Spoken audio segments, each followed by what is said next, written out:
Hello friend, कैसे हैं आप सब। सबसे पहले तो आपका बहुत बहुत स्वागत है आपके अपने ही चैनल सेल्फ रिफ्लेक्शन पे। मैं अनुभा श्रीवास्तवा, मनोवैज्ञानिक। आज हम बात करने वाले हैं लोगों के बिहेवियर के बारे में कि लोग जैसे ऐसा बिहेव क्यों करते हैं, उसको ऐसा क्यों बोलते हैं। पति है तो पति को अपनी पत्नी के बिहेवियर से प्रॉब्लम है, पत्नी है तो उसे अपने पति के बिहेवियर से प्रॉब्लम है, बच्चे हैं तो उनको अपने पेरेंट्स की रोक टोक से प्रॉब्लम है, और जो पेरेंट्स हैं उनको अपने बच्चों से प्रॉब्लम है।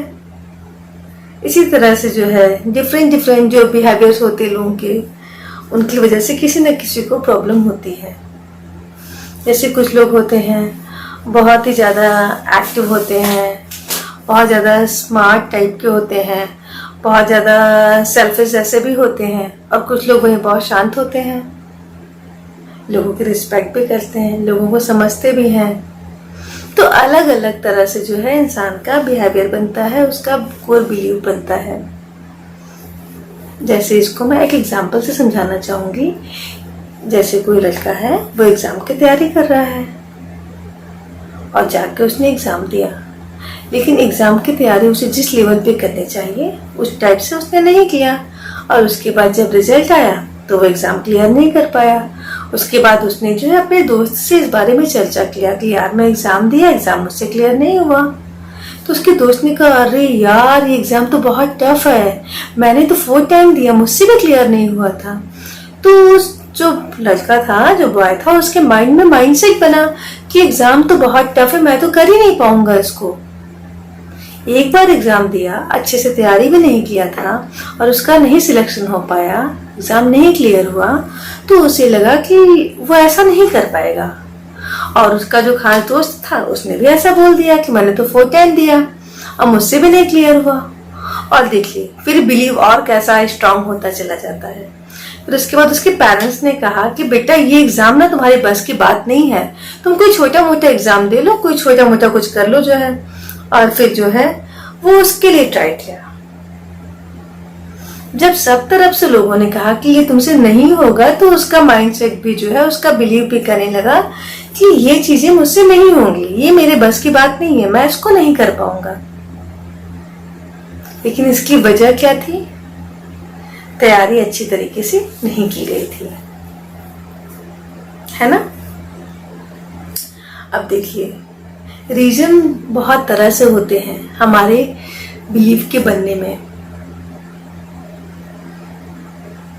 जैसे अक्सर जो है लोग इमिटेट होते रहते हैं 8 ईयर की एज से ही। जैसे कि किसी की पर्सनालिटी, किसी के लुक को देख के बहुत ज़्यादा इंस्पायर होते हैं।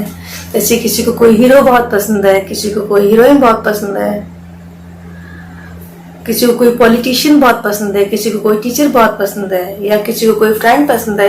तो उसकी जो बिहेवियर है, उसकी जो बोलने की स्टाइल है, जो उसकी थिंकिंग है, जो समझ में आता है सामने वाले को, वो उस तरह से उसे कॉपी करने लगता है।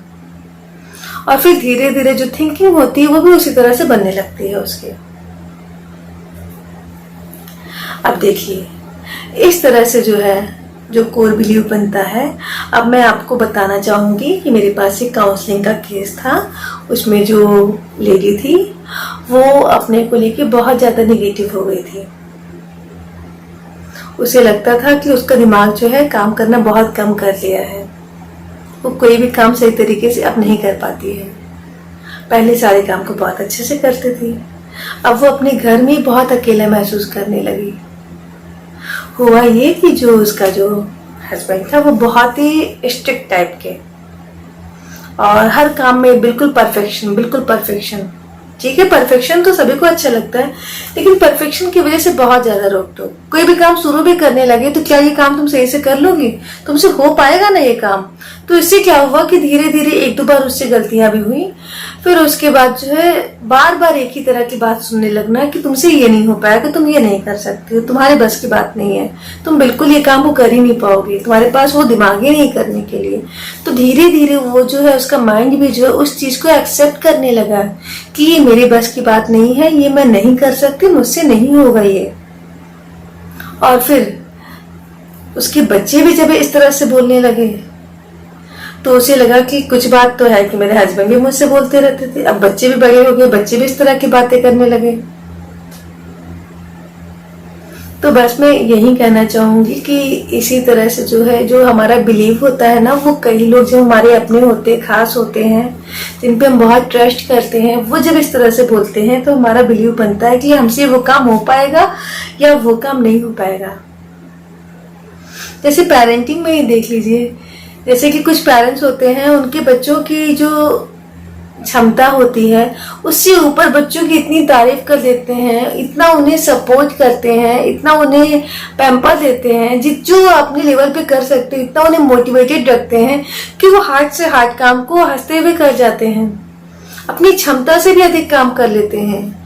वहीं जब मतलब बच्चे का जो माहौल है बहुत ज्यादा स्ट्रिक्ट है, बहुत ज्यादा डाउट वाला है, तुम ये कर पाओगे कि नहीं, तुम ये कर सकते हो कि नहीं, तुम वहां जा सकते हो कि नहीं, तुमसे वो नहीं होगा, ये इस तरह की जब निगेटिव बातें, जब निगेटिव सेंटेंसेस जब बच्चे अपने घर में सुनते हैं तो उनके माइंड में भी खुद को लेकर क्वेश्चनिंग बनने लगती, क्या मैं ये कर पाऊंगा, क्या मुझसे ये चीजें हो सकती हैं, क्या ये मेरे बस की बात है।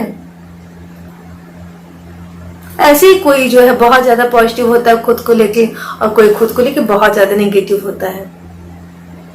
किसी में कॉन्फिडेंस बहुत ज्यादा होता है, किसी में कॉन्फिडेंस जो है लो होता है, किसी में कॉन्फिडेंस धीरे धीरे बहुत ज्यादा अच्छा कॉन्फिडेंस होने के बाद भी कुछ सिचुएशन ऐसी आती है जब लोग बार बार अगर एक ही चीज पे पॉइंट करने लगे, और कई लोग मेजॉरिटी में जब करने लगे, तो भी इंसान का जो कॉन्फिडेंस होता है वो लो होने लगता है।